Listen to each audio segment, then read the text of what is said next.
바쁘십시오. 안녕하세요. 네, 이번 주에 북극여우가 가장 눈여겨본 첫 번째 국제 뉴스는요? 요즘 영국의 구직 사이트에 이용자가 크게 늘었다고 합니다. 영국의 구직 사이트요? 네, 그중에서도 과학기술 이런 연구직을 검색하는 사람이 엄청나게 늘었다고 하는데 네. 이 해외 클릭이래요, 이게. 그래서 이 해외 클릭이 발생하는 지역이 어디냐? 어딜까요? 뭐 여러 군데에서 다 가고 싶어 하지 않을까요? 그렇죠. 근데 미국입니다. 미국을 떠나서 다른 나라의 구직을 알아보는 사람들이 크게 늘었다고 하네요. 아니, 근데 우리나라 학자들도 다 가고 싶어하는 유학지가 미국이고, 그렇죠. 뭐 심지어 유럽에서도 미국으로 직장 찾아 가던데 왜 갑자기 이렇게? 왜일까요? 바로 트럼프 때문입니다. 야, 우리가 지금 몇 주째 트럼프 얘기를 하고 있는지 모르겠어요. 저도 정말 다른 뉴스를 하고 싶은데 항상 일면에 트럼프 얘기가 잠식하고 있죠, 다. 네, 그리고 너무 많이 활동적으로 일을 하고 있어서 이 트럼프 행정부는 취임 이후부터 대학하고 굉장히 불편한 관계를 만들어 왔는데 미국에서는 표현의 자유라는 가치가 굉장히 큰 가치잖아요. 중요한 가치죠. 네, 예. 그래서 사실 대학가에서 여러 가지 다양한 의견이 나오는 거는 뭐 당연한 일이고 이걸 어떻게 힘으로 진압하거나 이런 건 상상도 못하는 일이었는데 트럼프는 취임 이후부터 이스라엘 팔레스타인 전쟁을 비판하면서 팔레스타인 연대 시위가 대학 곳곳에서 발생하자 경찰을 보내서 진압을 하고 반유대주의에는 뭐 대응하지 못했다 이러면서 총장을 청문회에 불러 세우고 그리고 다양성을 표방하는 교과 과정들을 지적하면서 예산 동결하겠다 이렇게 압박을 해왔죠. 거기다가 시위에 참여하거나 조직한 학생을 추방하는 등 이 중에 한국 학생도 포함이 돼 있더라고요. 예. 요즘은 미국 대학가 분위기가 굉장히 뒤숭숭한데요. 지난 3월부터 트럼프 행정부는 콜롬비아대, 존스 홉킨스대 등 이런 연구 보조금을 삭감하기 시작했습니다. 요즘에 대학 교수는 이렇게 가르치는 거가 아니라 연구할 수 있는 이 펀드, 프로젝트를 따오는 게 그만큼 중요해요. 대학원들이 월급을 받을 수가 있거든요. 맞아요. 대학원생들이. 그래야지 이제 박사과정생도 네. 받고 연구 인력을 고용할 수 있는데 이 정부에서 주던 연구 보조금이 삭감이 되니까 콜롬비아대 같은 이런 연구직 일자리가 2,200개가 사라졌대요. 그래서 이제 영국의 구직 사이트를 검색을 하는 거죠. 그래서 이 대학들이 연구하던 당뇨병, 알츠하이머 이런 연구 400건 정도가 있었는데 이게 국립보건원 프로젝트였는데 이게 다 중단이 됐다고 합니다. 네.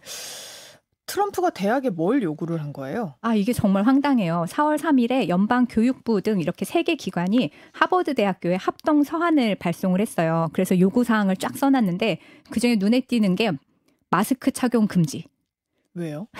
마스크를 착용하면 이렇게 마스크 착용하면 정학 이상으로 벌을 내려라 이런 게 들어있는데 감기 걸렸을 수도 있잖아요. 그러니까 근데 왜 그러냐면 아까 이 대학가의 시위가 굉장히 많이 벌어지고 있다고 했잖아요. 네. 그래서 경찰들이 이 사람들의 얼굴을 체증하거나 아니면 이 시위하는 학생들의 사진을 찍어서 이 사람들을 고용하지 마라 이렇게 극우 단체에서 사진을 뿌리기도 하고 막 이러기 때문에 학생들이 마스크를 쓰고 시위에 참여를 하거든요. 네. 그래서 이걸 겨냥해서 마스크 쓰면 정학 이런 게 내려왔고 그다음에 DEI, 다양성, 형평성, 포용성 이런 프로그램 폐지해라.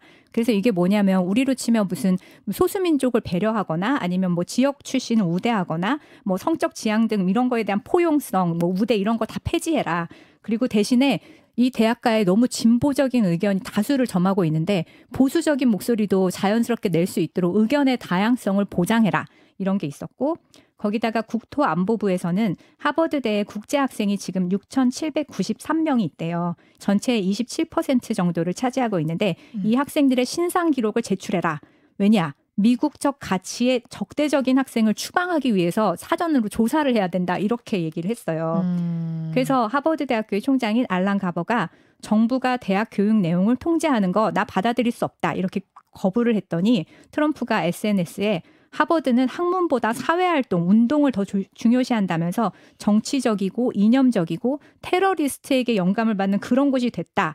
이렇게 말을 하더니 3시간 후에 연방 정부의 하버드대 보조금 22억 달러, 우리 돈으로 3조가량 이거를 동결을 발표했습니다. 치사해. 그래서 이게 하버드 대학교의 연간 그 연구 예산의 40%래요. 그러면 이거 얼마나 많은 사람이 떨어져 나가겠어요. 그래서 거기다가 한층 더해서 4월 16일에는 SNS를 통해서 하버드대가 정치적인 이념을 전파하는 것을 계속하면 비영리 법인 지위 박탈하겠다. 이렇게 해서 이 비영리 법인이 갖는 세금 혜택을 철회하겠다고 했고 IRS 국세청을 통해서 세금 감면 취소를 검토하라고 지시까지 했습니다. 이거 대통령이 할 수 있는 거예요? 트럼프에게는 뭔가 국세청인데? 불가능한 게 없는 것 같아요. 조사라고 할 수는 있겠죠. 조사해라. 어. 그리고 교육위원회에서는 하버드의 기부자 명단, 연구자 소통 기록 이런 거 제출해라. 그래서 안 하면 공식 청문회를 개최하겠다. 이렇게 목을 조여오고 있습니다. 이게 이제 하버드가 미국에서 제일 유명한 대학이니까 그렇죠. 여기를 이렇게 조여놓으면 다른 대학들도 겁나서 못하겠지? 이걸 노리는 거겠죠? 맞아요. 그래서 아까도 그 영국의 구직 사이트에 지금 불이 났다고 했는데 영국의 과학저널 네이처지 들어보셨죠? 네. 여기가 3월에 설문조사를 했어요. 그래서 1,200명의 미국 과학자를 대상으로 조사를 했더니 이 중에 75% 이상이 트럼프 행정부가 추진하고 있는 과학 부문 예산 삭감과 정책 변화로 인해서 미국을 떠나려고 생각하고 있거나 준비하고 있다. 그리고 교수들도 수업 시간에 공공연하게 자기가 데리고 있던 학생들, 연구원들한테 미국 떠나 다른 데 찾아봐 이렇게 알아보라고 하고 있대요. 네. 연구 기금이 없으니까 원한다고 해도 학생들을 데리고 있을 수가 없는 상황이고 한 달 사이에 미국 대학의 국제학생 30% 이상이 연구 참여의 중단을 신청했다고 합니다. 예. 그래서 이게 예산이 대폭 삭감이 되니까 미국의 국립보건원 아까 그런 당뇨병이나 이런 네, 연구하는 그다음 우리가 잘 아는 미 항공우주국 나사 그다음 미국 국립해양어업청 이런 데서 주요 연구기관이 핵심 인력이 다 유럽 등으로 이직을 알아보고 있고 이 중에 노벨상 수상자도 한 3명 정도 포함이 돼 있다고 해요. 예. 그래서 어떻게 보면 오늘의 미국이 있게 한 원동력은 세계의 인재를 불러 모아서 기술 혁신, 어떤 기술의 첨단을 걷는 것이었는데 이게 연구의 패권을 지는 것이었는데 이제는 그 원동력이 사라지고 있는 거죠.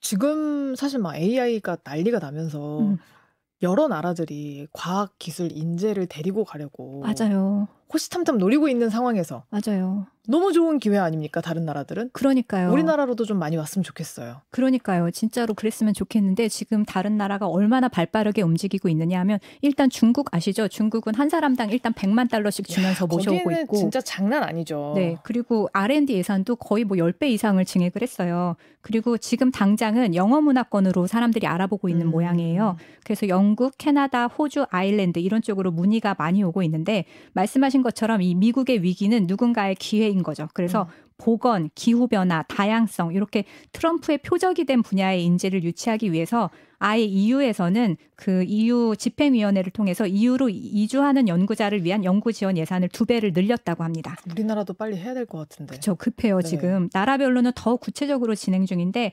프랑스의 엑스 마르세유 대학은 1,500만 유로, 243억 원을 들여서 과학을 위한 안전공간이라는 과학인력 유치 프로그램을 발표를 했고, 미 항공우주국이랑 스탠퍼드대 이런 데서 벌써 120명이 거기에 연락을 해왔대요.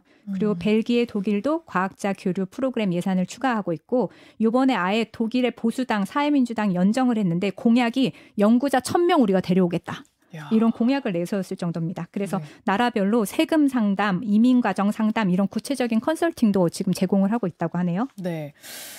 자, 유럽은 이번 미국의 위기를 그간 뒤져있던 연구개발 역량을 만회할 기회로 보는 것 같은데 트럼프가 교육 말고도 여기저기 손을 많이 대는 것 같던데요? 네, 요즘 뉴스에 많이 나오고 있는 내용인데 호세 에르난데스 로메로라는 31살의 베네수엘라 청년이 있습니다. 이 청년이 메이크업 아티스트로 일을 하고 있었어요. 근데 2023년에 베네수엘라의 한 방송국에서 이제 예능 프로그램을 전단하는 메이크업 아티스트였는데 아시다시피 베네수엘라 인플레이션 너무 심하잖아요. 네. 그래서 돈을 벌어도 그냥 이게 종이 조각처럼 되는 거예요. 그래서 이 사람이 안 되겠다 싶어서 미국으로 희망의 땅으로 가기로 결심을 했습니다. 네. 그래서 지난해 8월에 미국으로 건너가서 합법적으로 이제 이민 신청을 했고 사전 인터뷰를 하면서 이 이민 수속을 밟는 중이었는데 근데 3월 14일 지난달에 갑자기 이 에르난데스가 연락이 두절이 된 거예요. 그래서 이 가족들이 사방팔방으로 행방을 수소문한 끝에 아들을 찾았는데 어디서 찾았어요? 아들이 엘살바도르 교도소에 수감이 되어 있었습니다. 교도소요? 뭘 잘못했어요? 그게 문제예요. 로메로는 뭘 잘못한 게 없거든요.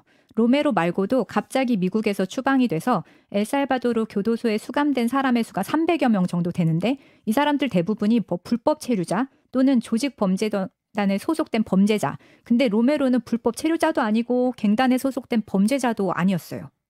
그러면 왜 추방이 된 거예요? 이 사람이 그 잡혀간 이유가 뭐냐면 팔에 문신이 있거든요. 네. 팔에 오른팔, 왼팔 이렇게 양쪽에 엄마, 아빠 이렇게 단어와 함께 왕관을 새긴 문신이 있는데 네. 이 트럼프가 불법 체류자들을 다 추방해라 이런 명령과 함께 이 불법 체류자로 의심되는 사람들을 마구잡이로 체포하는 중에 정보 요원들이 로메로의 팔에 있는 이 문신을 보고 이거 너 조직폭력배 이거 거기서 하는 거 아니야? 이거 뭔가 이런 계급 같은 거 아니야? 이러면서 그걸 오해해서 그를 체포를 한 거예요.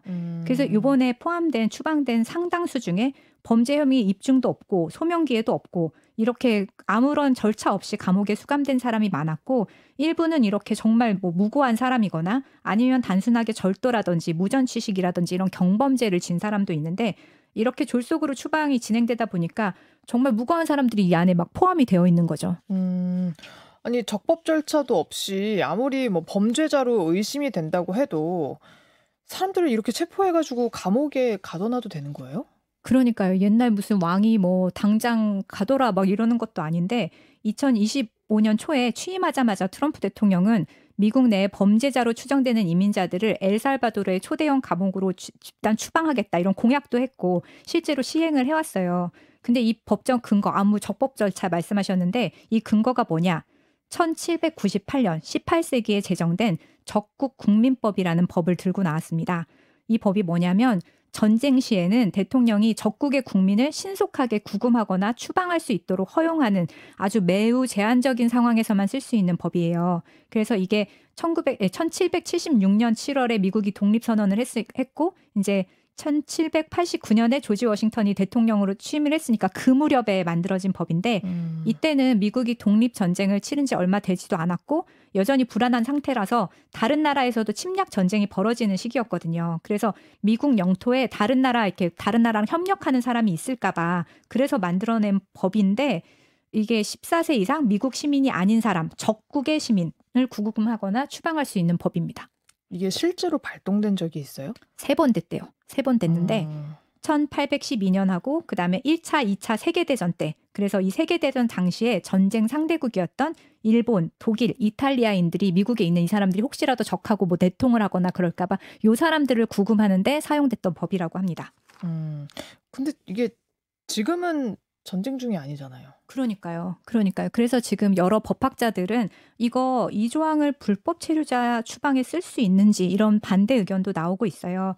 근데 트럼프가 유세 때 내가 범죄자랑 불법 체류자 다 쫓아내겠다 이렇게 공약을 했기 때문에 적법한 과정을 거쳐서 만약에 하게 되면 이 사람들도 이 의의를 신청할 수 있거든요. 그렇게 되면 이민국에서 이런 뭐 이의를 받아들이고 뭐 심사하는 심의 절차를 하면 보통 몇 년이 걸린대요. 그러면 트럼프가 원하는 그림이 나오지를 않잖아요. 일시에 한 번에 다 추방을 해야 되는데.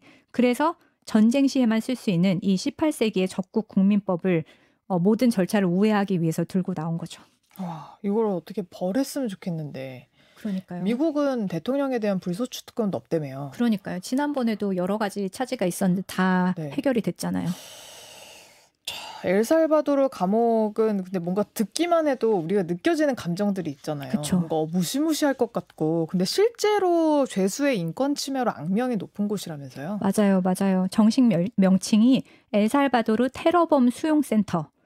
그래서 중남미 최대 규모의 수감시설인데 이 나이브 부켈레 엘살바도르 대통령이 범죄와의 전쟁을 선포하면서 대규모의 소탕 작전을 수행해서 이곳에다 다 수감을 시켰습니다. 네. 현재 이곳에 수감된 수감자가 15,000명 가량인데요. 마약 제조, 밀매, 살인 이렇게 끔찍한 죄를 저지른 사람들이 많이 있고 그리고 악명 높은 갱단의 대표와 조직원이 수감되어 있습니다. 15,000명 가량이라서 이 감옥에는 넓은 식당, 휴게실, 체육관이 있어요.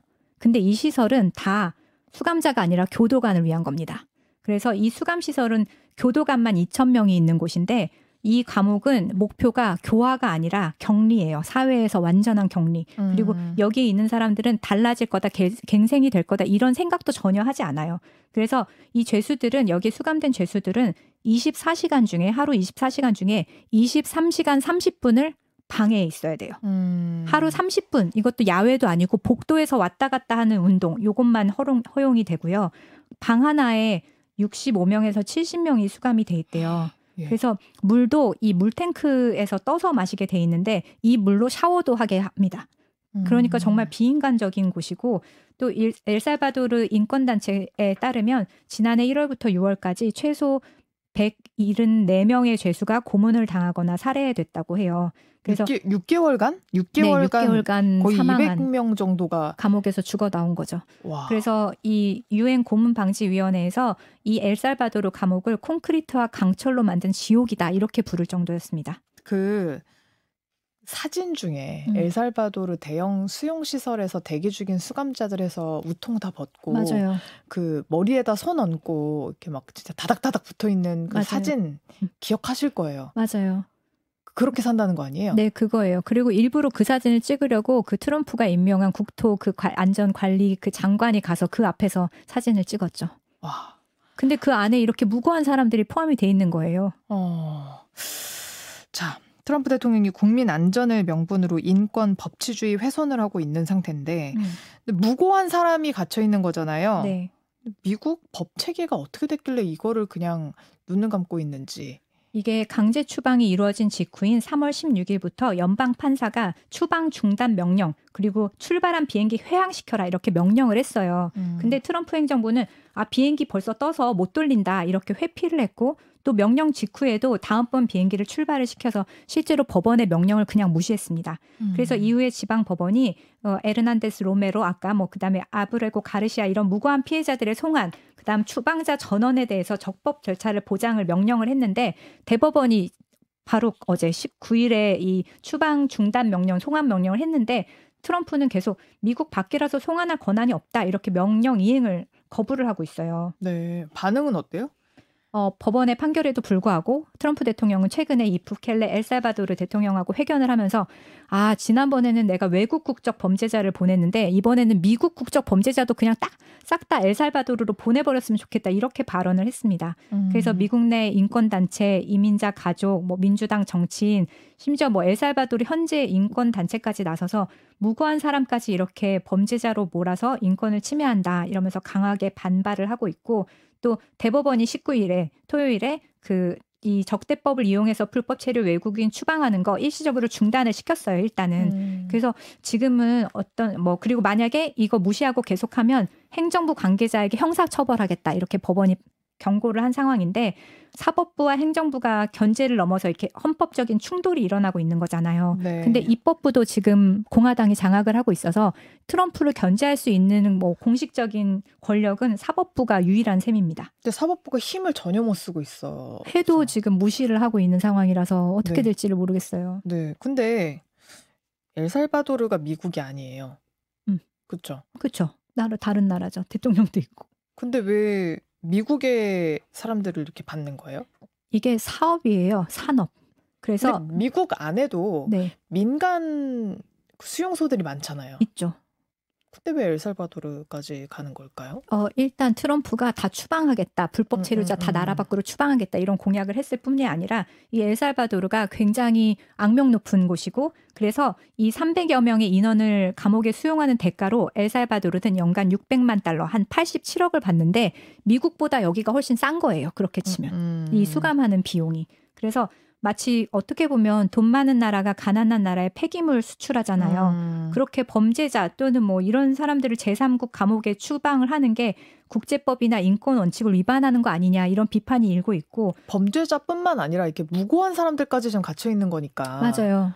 이게 그걸 어떻게 알면서도 악용될 받는 수도 있죠. 거 아니에요? 그렇죠. 알고 있죠. 그리고 실제로 엘살바도르 이 감옥에 갇혀 있는 사람 중에도 3분의 1은 무고한 사람이라는 엘살바도르 내부의 그런 보도 자료가 있더라고요. 네. 자, 하루 만에 끝낸다던 러시아 우크라이나 전쟁은 계속되는 것 같던데요? 지금은 부활절 30시간 휴전 중인데 그래도 우크라이나에 여전히 폭탄이 날아들고 있다고 합니다. 그리고 엊그제인 18일에 마코 루비오 미국 국무장관이 향후 며칠 안에 진전이 없으면 미국은 이 노력에서 손을 떼겠다 이렇게 발언을 했어요.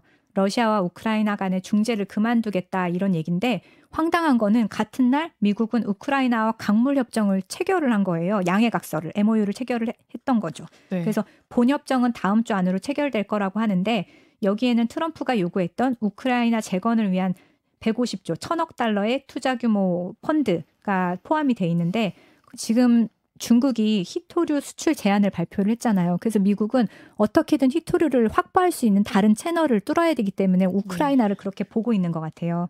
그래서 이 우크라이나와 광물 협정을 맺는 것이 너무나 절실하기 때문에 지금 다양한 방법으로 우크라이나를 압박하고 있는 거죠. 네. 근데 이스라엘 팔레스타인 전쟁도 뭐 그대로잖아요, 지금. 악화인 것 같아요. 어제만 해도 이스라엘이 그 가자 지구에 폭탄을 떨어뜨려서 하루 만에 54명이 사망을 했고 지난주에는 그 가자 지구에 하나 남은 병원까지 폭격이 됐습니다. 그래서 병원이 제대로 돌아가는 병원이 없는 상황이에요. 이 와중에 네타냐후는 미국에다가 우리 이번에는 이란의 핵시설도 공격하겠다. 좀 도와줘. 미국이 좀 도와줘. 이렇게 부탁을 했는데 어떻게 보면 이 전쟁은 이스라엘과 팔레스타인 전쟁은 크게 보면 이스라엘과 이란의 전쟁인 거잖아요. 네. 팔레스타인 무장단체인 하마스, 그다음에 레바논의 무장정파인 헤즈볼라, 그다음 미국이 지금 전쟁하고 있는 예멘의 후티 반군까지 요 세력의 뒤를 봐주고 있는 나라가 이란이니까 그래서 이렇게 하겠다. 이란에 폭격하겠다. 이렇게 미국에 요청을 했다고 해요. 트럼프는 뭐래요? 미국은 미국대로 지금 예멘 후티 반군하고 전쟁 중이기 때문에 트럼프가 일단은 기다려라. 우리가 대화로 풀어보자. 이란하고는 대화로 풀자. 이렇게 해서 핵시설 공격하는 건 지지하지 않겠다고 했고 지금 미국은 이란하고 제2차 핵 협상을 진행하고 있어요. 네. 근데 이런 세계의 움직임, 흐름에 우리나라는 좀 혼자 동떨어진 느낌이에요. 저도 그래요. 제 친구가 덴마크에서 어제 왔거든요. 근데 같이 이제 만나서 밥 먹는데 코카콜라 안 먹고 사이다를 먹겠다고 하더라고요. 지금 유럽은 미국에 대한 불매가 엄청 심하게 확산이 되고 있대요. 캐나다도 아메리카노 안 먹잖아요. 그렇죠. 네. 유럽도 요즘 그렇다더라고요. 그리고 미국 안에서도 지금은 반 트럼프 시위가 굉장히 거세지고 있고 전국으로 번지는 중인데 우리가 지금 너무 국내 뉴스에만 매몰이 돼 있다 보니까 네. 국제 정세를 지금 어디서부터 따라가야 될지 저도 좀 불안하기도 해요. 네, 지금 2476번님은 와 트럼프랑 히틀러가 다른 게 뭐가 있냐. 사람을 죽이는 것만 살인이 아닙니다. 이렇게 보내주셨는데 공감합니다. 사실. 네. 자, 지금까지 하수정 북유럽연구소 소장과 함께 이야기 나눠봤습니다. 고맙습니다. 감사합니다.